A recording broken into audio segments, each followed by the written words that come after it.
In the very early hours of the morning, at around 2 o'clock, something important quietly took place. While most of the country was asleep, a confirmation moved through Washington that immediately changed the direction of a program millions of Americans have been watching closely. The approval of the revised $2,000 tariff rebate checks became official. There was no primetime announcement, no press conference, no flashing headlines on television screens. Instead, the confirmation surfaced through internal Treasury notifications, the kind that usually appear only after decisions have already been made and put into motion. For many seniors across the country, especially those living on fixed incomes, this moment carries far more weight than it may seem at first glance. Behind the silence and behind the carefully worded language, something meaningful shifted. What began weeks ago as speculation is now confirmed policy. And more importantly, the structure of the program itself has changed in a way that directly acknowledges the financial reality older Americans are living with every day. Before we go any further, let me gently introduce myself so you know who is walking through this with you. My name is Sara. For more than 10 years, I have helped American seniors understand retirement changes, protect their savings, and feel steadier during times of uncertainty. I care deeply about clarity, especially when decisions that affect your livelihood happen quietly and without explanation. My purpose here is simple. I want to help you understand what changed, why it matters, and what it could realistically mean for you without fear, confusion, or false promises. Let's take this one step at a time, calmly and clearly. What happened overnight was not just the approval of a $2,000 rebate. The real change happened behind the scenes. Treasury officials reviewed updated economic data, and those reports confirmed what many seniors have been feeling for a long time. Fixed incomes do not stretch the way they once did. Groceries cost more, utilities cost more, prescription medications cost more. Even small increases feel heavy when your income does not rise alongside them. For working households, there is sometimes room to adjust. Hours can change, income can increase, expenses can be spread out over time. But for many retirees, that flexibility simply does not exist. Your income is set. Your budget is already carefully balanced. And when prices rise, there is often nowhere left to trim.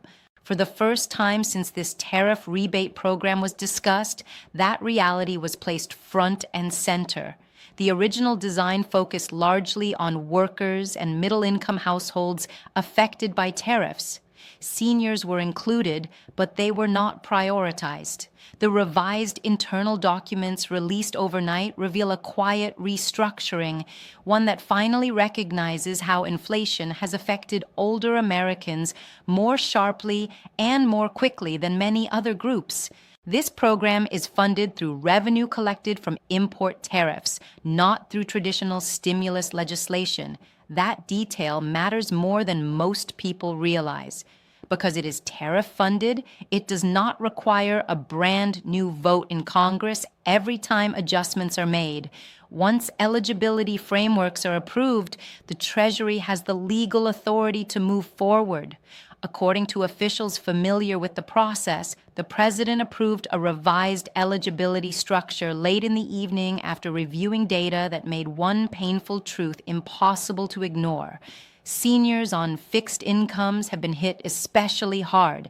This decision was not rolled out with fanfare because it was not designed as political theater.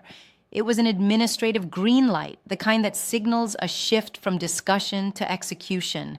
Treasury did not need to create an entirely new system. They needed to adjust priorities. And that is exactly what happened. This was not about promising the world. It was about acknowledging vulnerability, recognizing need, and reshaping the order in which relief is reviewed and processed.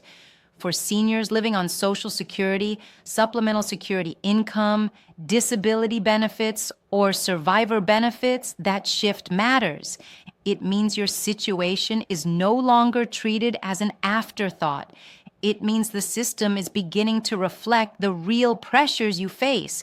As more details from the internal briefing became clear, one theme appeared again and again. Older Americans are carrying more financial strain than the original program accounted for. Across multiple reports, seniors showed higher levels of financial stress with far less room to adapt. Rising grocery prices are not just inconvenient, they force difficult choices between healthier foods and cheaper substitutes. Utility increases are not just frustrating, they lead people to turn down heating in the winter, limit air conditioning in the summer, or stretch electricity usage in ways that affect comfort and sometimes health. Medical costs continue to rise in quiet but relentless steps. Co-pays increase, prescriptions cost more, treatments that were once manageable become harder to afford. For someone living on a fixed monthly check, these increases stack up quickly. What stood out to economists reviewing the data was something simple but powerful. Seniors do not have the same ability to recover from financial shocks. A working household might absorb an unexpected expense over time. A retiree often cannot. When the budget is already tight, even a small disruption can feel overwhelming. That reality is what triggered the review. Updated figures showed a widening gap between costs and benefits for seniors, particularly those receiving lower monthly Social Security amounts. While inflation touched nearly everyone, seniors with limited income felt it immediately and deeply. They were not spending on luxuries. They were trying to stay afloat. Quietly, the conversation shifted. Instead of asking who qualifies in theory, the question became who has the least room to recover if we wait. That change in thinking moved seniors closer to the center of the process. From my own experience, this does not surprise me. I have seen people stretch prescriptions. I have seen grocery lists shrink to the bare minimum. I have heard the worry in voices when an unexpected bill arrives. Seniors rarely complain loudly. They adjust, they endure, they try not to burden anyone. But eventually, the numbers tell the story. The revised structure was not designed to reward one group over another. It was designed to recognize vulnerability. Once that vulnerability became clear, change followed. Treasury did not simply add seniors to an existing list. They rebuilt the review process itself. Instead of treating every household exactly the same, they introduced a tiered approach, not to complicate things, but to ensure that those with the least financial flexibility are no longer waiting behind households that have more options. In simple terms, priority lanes were created. The first lane focuses on households with the smallest financial cushion and the least purchasing power. This now includes many seniors who rely primarily on Social Security, supplemental security income, or disability benefits. These cases move through review sooner, not because they are more deserving, but because the system recognizes that inflation hits them faster and harder. The second lane includes millions of other qualifying households whose financial situation allows slightly more flexibility. A third lane covers cases requiring additional verification or involving higher incomes. What matters most is this: seniors are no longer automatically placed at the end. This restructuring does not guarantee instant payments. It does not mean everyone will be treated identically, but it does mean the system now looks at real-world impact instead of assumptions. If your income is fixed, if your monthly check is your lifeline, and if rising prices leave you with painful choices, the updated approach is designed to recognize that sooner. As this became clearer, many seniors began asking a very personal question: where do I fit in all of this? That is a fair and important question. Internal guidance suggests that early priority leans towards seniors whose income is built primarily around federal benefits. That includes households relying mostly on Social Security, supplemental security income, disability benefits, or survivor benefits. These are situations where every dollar already has a purpose and where rising costs erase what little breathing room exists. Many of the most vulnerable seniors fall under roughly $30,000 per year in total income. But income alone is no longer the only factor. Treasury also looked at stability. If your income is predictable and fixed, and there's no realistic way to increase it, inflation affects you differently than someone who can still earn more over time. Seniors receiving smaller monthly benefits were flagged as especially strained. This was not about labeling anyone. It was about acknowledging that day-to-day life at those levels leaves almost no margin for surprises. Another important factor involves what Treasury calls fast verify households. These are cases where income, identity, and benefit information already exist clearly within federal systems. Seniors often fall into this category because their records are stable. That allows files to move through review faster, not because of favoritism, but because less manual verification is required. Even so, I want to be very clear and very honest.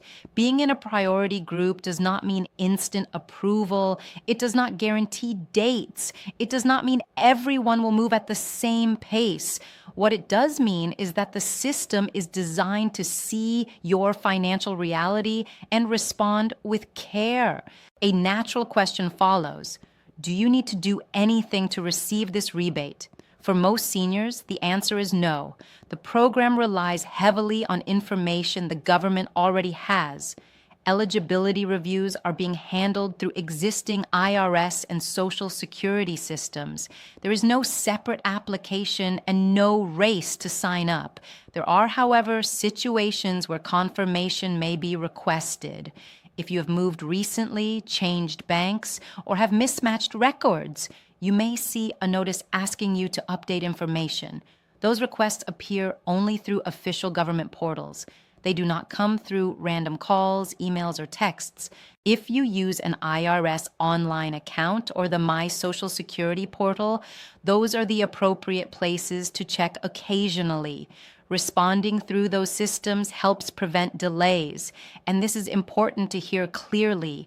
No legitimate agency will ask for fees, gift cards, or personal login details to release money.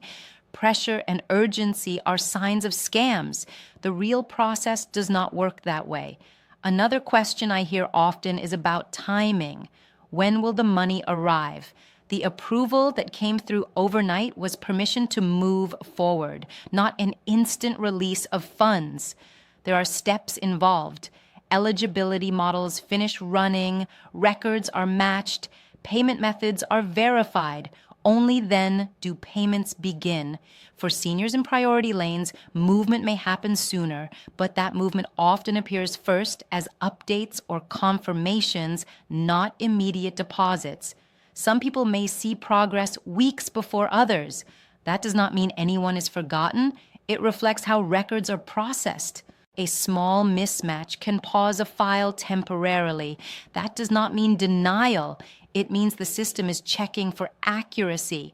Quiet progress often happens long before money appears.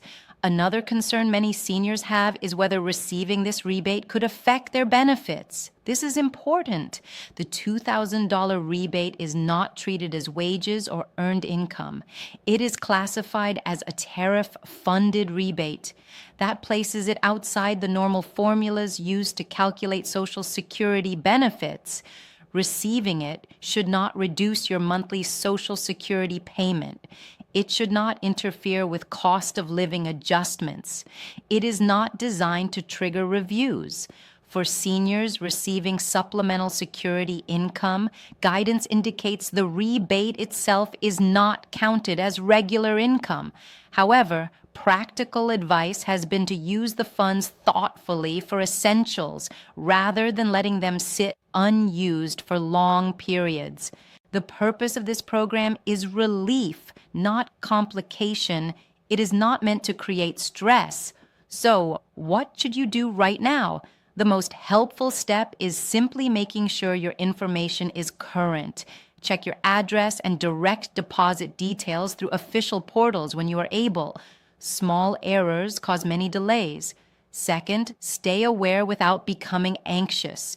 You do not need to sign up for anything special. You do not need help from anyone offering faster approval. Calm patience is not inaction. It is exactly what this process requires. Third, think gently about how you would use the money if it arrives. Many seniors find peace in using relief funds for necessities, catching up on bills, medical needs, or setting aside a small cushion. Purpose brings calm. As we close, I want to speak from the heart. Seniors have carried rising costs with quiet strength. You have stretched budgets, made sacrifices, and worried silently. This update does not solve everything, but it does represent recognition that you should not always be last in line.